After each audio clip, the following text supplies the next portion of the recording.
welcome back to When Push Comes to Shove. On today's episode, we have the gorgeous Aimee here, who is a doula, a healer, a meditation teacher, a developing doula course facilitator, and a sacred birth activist. Welcome, Aimee. Thank you for joining us. Hi, Carly. Thank you for having me. It's really lovely to chat to you and to your listeners. Yay. Thank you so much. The floor is yours. So why don't you tell us a little bit about yourself? So thanks. Well, I was really excited about the campaign that you guys are launching. It feels like there's a kind of groundswell at the moment of energy around bringing some light and some awareness to a lot of the kind of issues surrounding birth, particularly that have been kind of exacerbated or enhanced since we've had the COVID pandemic, and lots of maternity already very kind of squeezed maternity services have kind of come under additional pressure, and the impact that's had on birthing people has been quite profound. Working with some my clients over this time, the sense of isolation and disconnection has been even more strongly felt than previously, which I think there's been this kind of long-standing sense of isolation that many birthing people, mums, feel as they kind of go through the system. So it kind of, I think one of the positives that have come out of the last year have been some campaigns like this one, like yours, and the But Not Maternity campaign, another one, and lots of people speaking out. And yeah, I feel quite passionate about the situation with independent midwives. Have you worked with independent midwives yourself? Not directly with birth clients, unfortunately, although it's on my bucket list. I think it would be a wonderful thing, and I really really have got lots of all my fingers and toes and all the things crossed in a very yogic knot to that eventually this the change occurs, that midwives can practice in that way again and supporting birthing people, because they really, independent midwifery kind of is a gold standard, I think, of midwifery care. And just as with doulas, we have there's a really important function that we are aligned solely with our clients, and we're independent, and we really put the needs and the desires of our clients at the forefront of our care. And in the same way, truly independent midwifery is able to do that. It's a real, kind of, words fail me sometimes to describe the enormity of having that taken away. Now, it might represent quite a small fraction of the number of births or number of total midwives, say, in the UK. The number of people that might choose to have an independent midwife might be quite small. But the fact that existed as a choice, as an alternative, is really important. That we can have midwifery as a kind of independent, woman-centered or birthing person-centered profession. Just it's kind of like, energetically for me, it anchors something really deeply important in the myriad of options, choices that are available. So I've had so for example, I had a postnatal client who was a twin mama, and she had independent midwives because she wanted a home birth for her twins. For example, that's something that many NHS trusts just won't support. No. They, even if they have a good home birth team, they might not have midwives that feel able to support for a twin birth. Now, that's something that for the right person that's a really important option that should be available for people who want it. Just as a little example.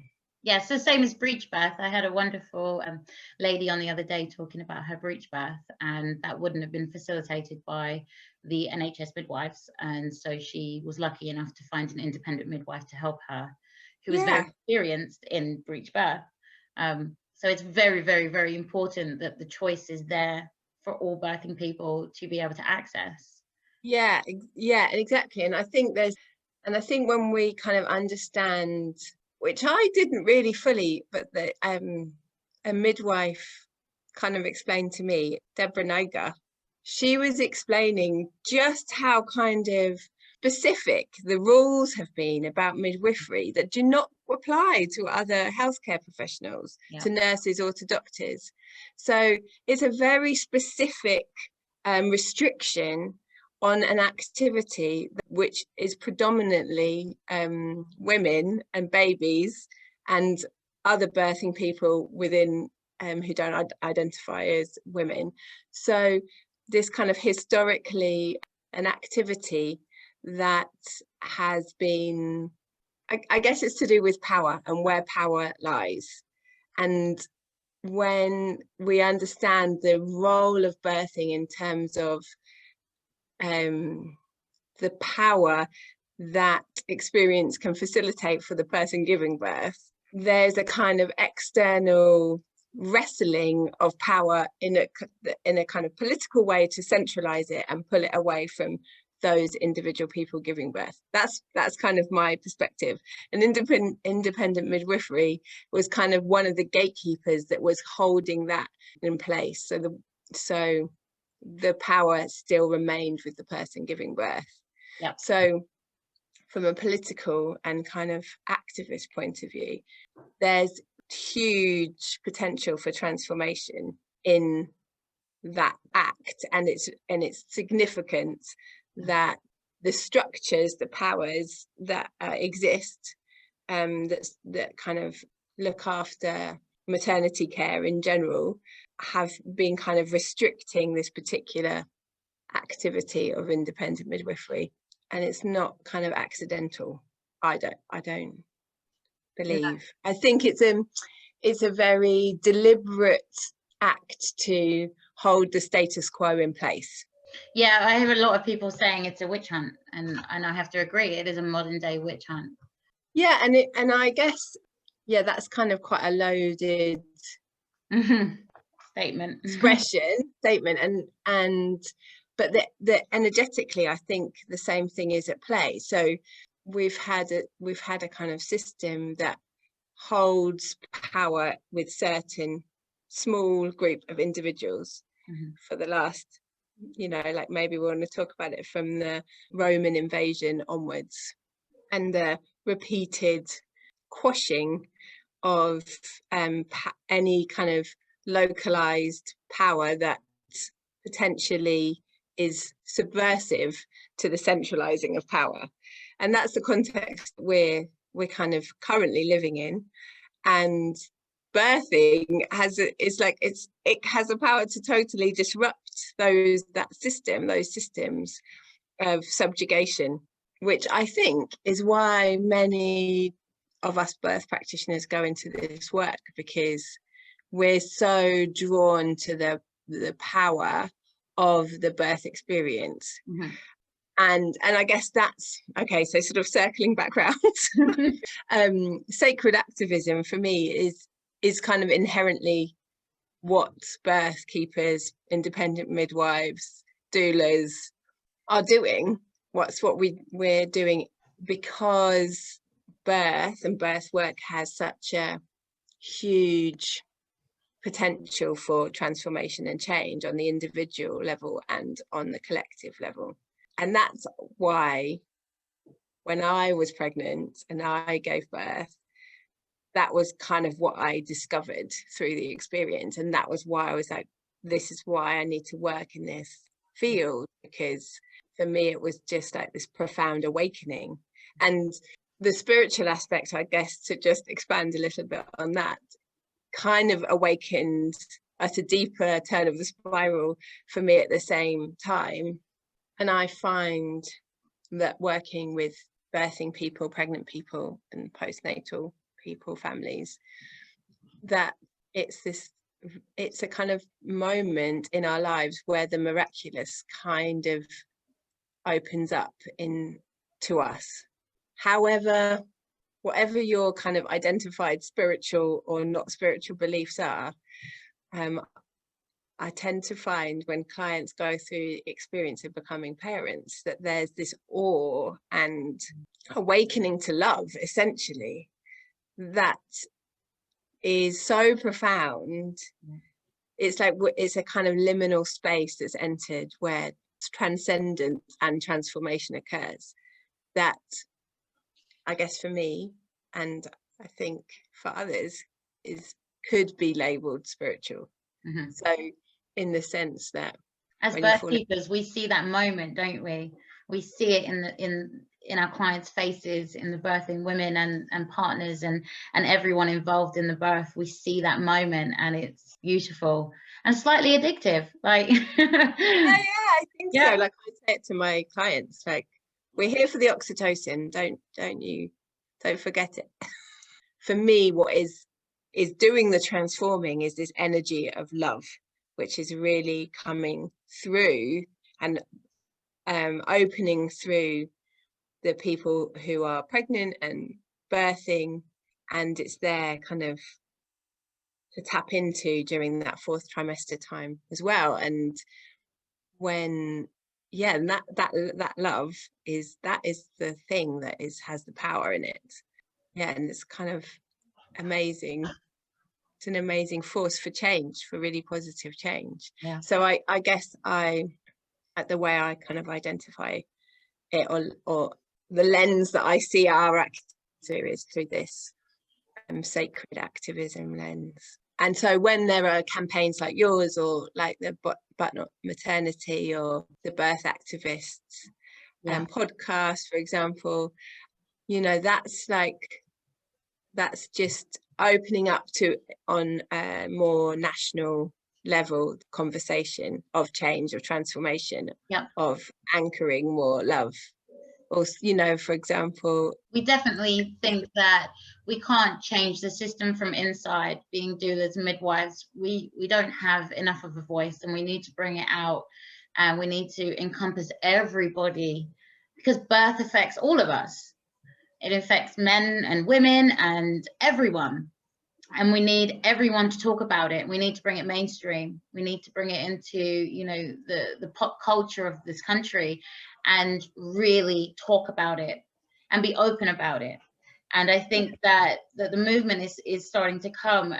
We've seen some people now sharing what midwives have told them via Instagram and on Twitter, and that's been quite eye-opening for people, when you have midwives openly telling people that free birth is illegal in this country, and that you can't have anyone come to your birth if you're planning a free birth, and it's wrong. It's not the right information. And I know you mentioned Deborah earlier. She is amazing at coming into these conversations and putting the record straight and saying, hold on a minute.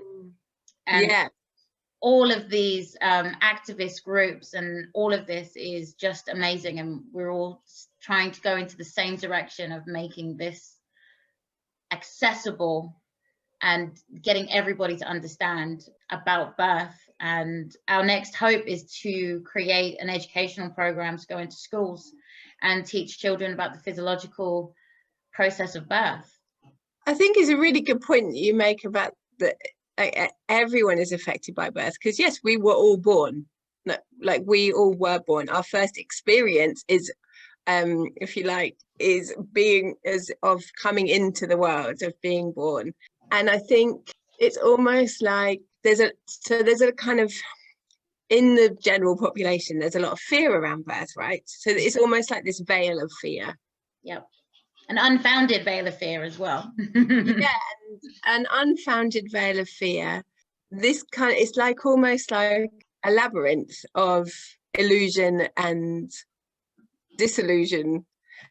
So there are many ways for us to show up in this conversation, and there are many kind of bits of the puzzle for us to all kind of, those who are called to work in this area, for example, Ruth Dennison is doing amazing work around for Black and Asian communities around breastfeeding, for example. That's, there are doulas who are supporting refugee women who are birthing through the Hello Baby campaign and community service. There are amazing birth companions who are supporting people giving birth in prison. So there are people working on a kind of national level, and there are just people who are just showing up their support because they brought, a meal round to their neighbour who gave birth. There are many ways for us to get involved and bring some more love, and I don't mean that in a fluffy way, but bring more consciousness to the conversation, piercing the illusion, the fear illusion, if you like. And what does that? That is kind of the love is the thing that will pierce that fear illusion. Yeah, I mean, if I imagine what it would be like for more women and birthing people to birth in a way that left them feeling empowered and fully respected, and were able to meet their feeding goals.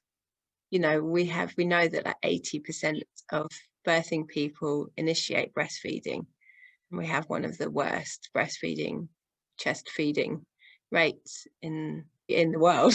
Yeah. And so there's a whole lot of disappointed parents out there who intended one thing and they weren't able to follow through with that, and that's not due to any kind of lack on their part. It's due to lack of funding, lack of support at the kind of fundamental level. And we hear over and over and over again, we hear from the people directly that their experience of trying to breastfeed, for example, and what happens, there's a whole lot of pain there. And we know, for example, like what the cost, if you like, of those, if as many people are able to breastfeed as wanted to, if there was a support was put in at that point in the first weeks of life for babies, the long-term, and not even that long-term, like medium to long-term benefit financially for the NHS is huge, like really, really huge. So it's absolutely. So actually, more home births would save money for the NHS. High intervention births are actually the more expensive births. So it's a very strange kind of topsy-turvy way that we're currently operating in. It really is. I guess what I feel most passionate about supporting the birth community with is around bringing some of the things that I've learned on my spiritual journey for those birth workers, birth keepers that are kind of interested in sharing those with those back the community, really, because for me that's really helped me with in terms of resilience and in terms of making this work kind of sustainable and being in it for the long haul. Because with any activism work, we kind of have to think of it in terms of the long haul. We have to think about it in terms of how do we resource ourselves, how do we get into solidarity, how do we get into right relationship. And for me, the birth world intersecting with the way we look after the planet, those probably are the most important thing for our time, really. How do we as birth workers kind of keep showing up? So I kind of feel really passionate about being able to share what I've learned over the last years in terms of my spiritual journey. And that, I guess that happens, I've been lucky enough to be a course facilitator for developing doulas. So I get to support new doulas on their journey, the start of their journey as doulas and birth workers, and also through some sacred mentoring programs, and also I run a course, which that's how I met you, right, Carly? I should say that. Which is very nice. So yeah, so I feel really passionate about building the community for birth workers, not just use our minds and our emotions and our bodies to show up for this work, but also really to use our energy body and our soul body and that connection that we all have into the infinite oneness, if you like, how we can grow in our capacity for that to help us in our activism work. For people who are interested in becoming a doula, when are your next courses available? So I think that developing doulas have got lots of dates, and check out the website, but I'm running 3 this year. One of them is in April, hopefully in person in London. One of them is in September, autumn time in Brighton, where I live now, hopefully in person. I'm being very optimistic. Fingers crossed. And an online cohort for the LGBTQ plus community. So that's going to be really exciting. So yeah, I'm a queer doula as well. And I thought it would be really interesting, exciting to offer a space for other wannabe birth workers who identify within that LGBTQ umbrella, who maybe don't see themselves or fit into their kind of heteronormative narrative. So we're going to run a course for anyone with those identities. Yeah, I mean, it's going to be really interesting because I think the conversations, are different depending on who shows up in a group. And I kind of am a firm believer in we always get put in, the right group for the right reason. These synchronicities show up. So I am really excited to kind of explore what it means to be a queer birth worker with other queer birth workers, and explore some of the challenges and the privileges that come with that, being part of that identity. So that's going to happen in May and June of this year.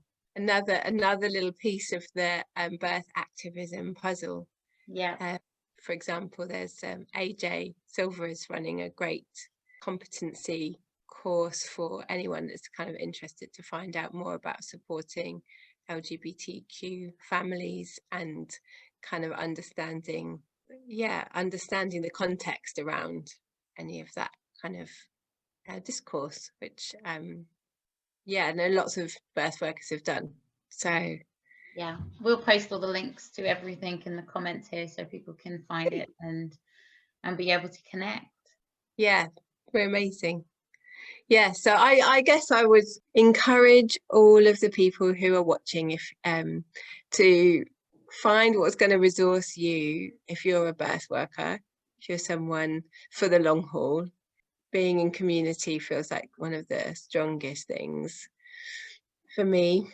And if you're a parent or one soon to be parent, then really getting a real deep understanding of your rights in pregnancy and childbirth, and getting the best support that you possibly can in terms of how you might want to navigate the system and how you might get the best support for what you want from the resources that are available. Thank you so much, Aimee. It's been lovely talking to you. Thank you. It's been lovely to talk to you too.